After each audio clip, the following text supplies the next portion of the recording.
Hi hello good morning welcome to mechanical tech Telugu. This is your హ్యాము mechanical guru. Right, ఇప్పుడు దాకా మనం mechanics లో బేసిక్స్ నేర్చుకున్నాము. బేసిక్స్ తర్వాత problems on concurrent force system నేర్చుకున్నాము, అంటే మన ప్రీవియస్ వీడియోస్ లో. తర్వాత problems on tensions of a strings నేర్చుకున్నాము. ఇప్పుడు మనం ఆ ఫస్ట్ చాప్టర్ కి సంబంధించి మనం పారలగ్రామ్ లా ఆఫ్ ఫోర్సెస్ మీద డెఫినేషన్ నేర్చుకున్నాము. ఈ క్లాస్ లో పారలగ్రామ్ లా ఆఫ్ ఫోర్సెస్ మీద ప్రాబ్లమ్స్ నేర్చుకుంటామండి. సో ఈ క్వశ్చన్ అనేది ప్రీవియస్ క్వశ్చన్. ఇది మార్చ్ ఏప్రిల్ 2019 లో అడిగిన క్వశ్చన్ అండి. ఇది ఈ క్వశ్చన్ మనం ఎలా చేయాలనేది మనం ఈ క్లాస్ లో చూద్దాం. రైట్, సో క్వశ్చన్ చూడండి. First of all, if the maximum and minimum resultant forces of the two forces, అంటే అర్థమైతే రెండు ఫోర్సెస్ ఉన్నాయంట. ఆ రెండు ఫోర్సెస్ లో మాక్సిమం ఉందంట, మినిమం ఉన్నదంట. రిజల్టెంట్ ఫోర్స్ అది ఎంత అంట అంటే ముందు గివెన్ డేటా నోట్ చేసుకోండి sir. Given data maximum resultant ఎంత అండి? 60 న్యూటన్స్ ఇచ్చాడు. మినిమం రిజల్టెంట్ ఎంత ఇచ్చాడు? 20 న్యూటన్స్ ఇచ్చాడు. సార్ మీరు పూర్తిగా రాసుకోండి. ఆర్ అంటే రిజల్టెంట్. సో అయితే ఫైండ్ ద టూ ఫోర్సెస్ అని అడిగాడు. ఇప్పుడు ఒక రెండు ఫోర్సెస్ ఉంటే కదా వాటి తాలూకు రిజల్టెంట్ వస్తుంది. రిజల్టెంట్ ఇచ్చేసాడు వాడు, ఫోర్సెస్ ఫైండ్ చేయమన్నాడు. ఓకేనా? మాక్సిమం ఫోర్స్ అన్నాడు, మినిమం ఫోర్స్ అన్నాడు. So maximum force minimum force condition ఎప్పుడు వస్తుంది అంటే మనకి ఇక్కడ చూడండి, ఇఫ్ టూ ఫోర్సెస్, అప్పుడు మనం ఏం చేయాలంటే if two forces acting collinearly in a same plane, theta is equal to 0 degrees. theta is equal to 0 degrees అన్నాడంటే ఒక ప్లేన్ ఉంది, ఆ ప్లేన్ లో ఒక లైన్ ఉంది. ఓకే, ఇది ఫోర్స్ P, ఇది ఫోర్స్ Q. సో ఈ రెండు ఏ డిగ్రీస్ లో ఉన్నాయి సార్? 0 డిగ్రీస్ లో ఉన్నాయి కదా. 0 డిగ్రీస్ లో ఉన్నాయి, కొలీనియర్ లో ఉన్నాయి. ఒకే లైన్ మీద ఉన్నప్పుడు కొలీనియర్ అంటాము. 0 డిగ్రీస్ లో ఉన్నాయి. సో ఇక్కడ theta is equal to ఏమవుతుంది? 0 డిగ్రీస్ అని అవుతుంది. theta is equal to cos theta is equal to 0 అయితే, cos theta is equal to 0 అయితే వాల్యూ ఎంత అండి?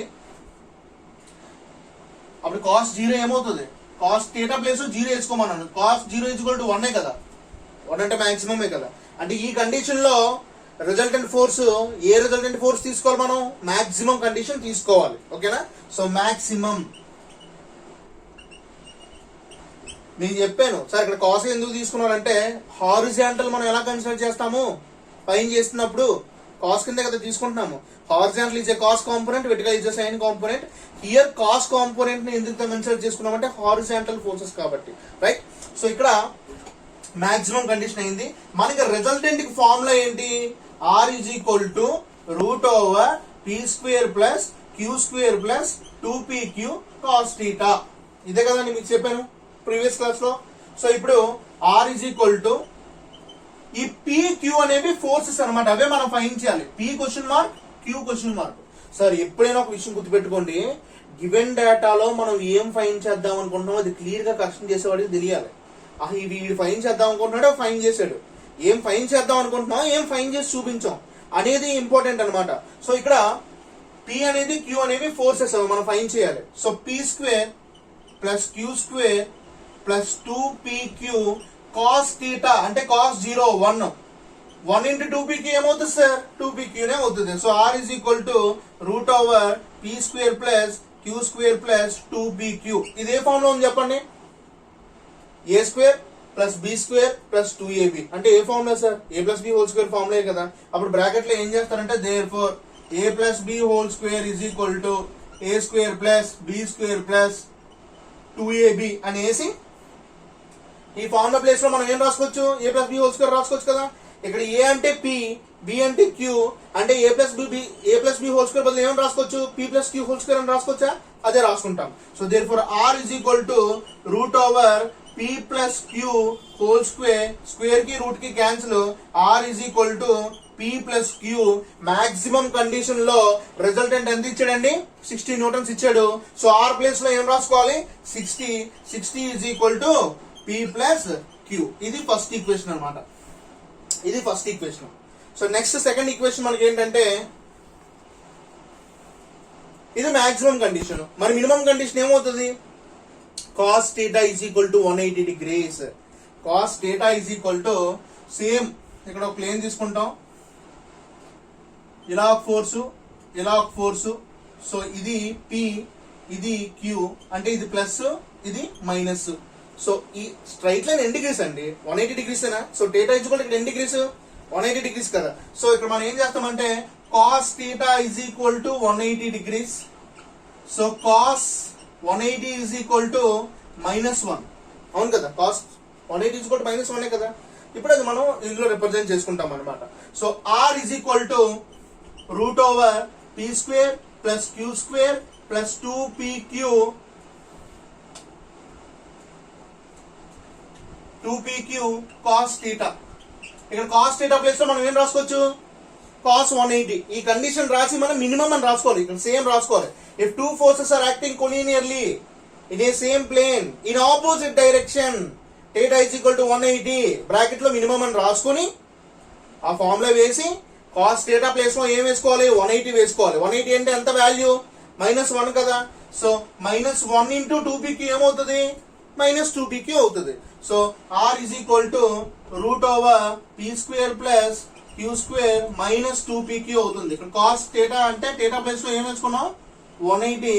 So cos 180 is equal to -1. ఇక్కడ -1 వేసుకుంటాం. -1 ఇంటూ 2PQ ఏమవుతుంది? -2PQ అవుతుంది. So R is equal to, ఇది ఏ ఫార్ములా అని చెప్పండి బాబు? A² plus B² minus 2AB అంటే ఏ formula? A minus B whole square అనా? ఇక్కడ A అంటే ఏంటి? P, B అంటే ఏంటి? Q, అంటే A minus B whole square ఇక్కడ ఏమవుతుంది? P minus Q whole square అవుతుంది. Therefore P minus Q whole square, square కి రూట్ కి cancel. R is equal to ఏం మిగులుతుంది సార్? P minus Q. ఇది సెకండ్ ఈక్వేషన్. సారీ, ఇక్కడ R ఈజ్ ఈక్వల్ టు ఎంత? మినిమం లో 20 ఇచ్చాడు కదా. So 20 is equal to P minus Q. ఇది second equation. So first equation లో 60 is equal to P plus Q వచ్చింది. సెకండ్ ఈక్వేషన్ లో 20 is equal to P minus Q వచ్చింది. ఇప్పుడు రెండు ఈక్వేషన్ మనం ఏం చేసుకోవాలి? ఈక్వేట్ చేసుకోవాలి. సో ఈక్వేట్ చేద్దాం. Equate 1 and 2 equations. So P plus Q is equal to 60, P minus Q is equal to 20, plus Q minus Q cancel. P ఏమవుతుందండి? 2P is equal to 80 అవుతుంది. So P is equal to 80/2 అవుతుంది. So P is equal to ఎంత వచ్చిందండి? 40 Newton's వచ్చింది.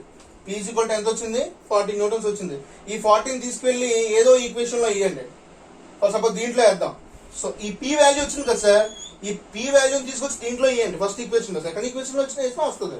So 60 is equal to P ఎంత వచ్చిందండి? 40 plus Q. ఇక్కడ Q is equal to ఏమవుతుంది? ప్లస్ 40 అవతలకి వెళ్తే ఏమవుతుంది నాన్న? -40 అవుతుంది. 60 మైనస్ 40 ఎంతమ్మా? 20 కదా. Therefore Q is equal to 20 newtons. Therefore P and Q are the values or finding values, right? ఇలా మనం ఫైండ్ చేయాలి sir. So this is the problem for parallelogram law forces which are asking in 2019 previous problem. So please subscribe my channel, please share and like my channel. Thank you very much. Bye bye.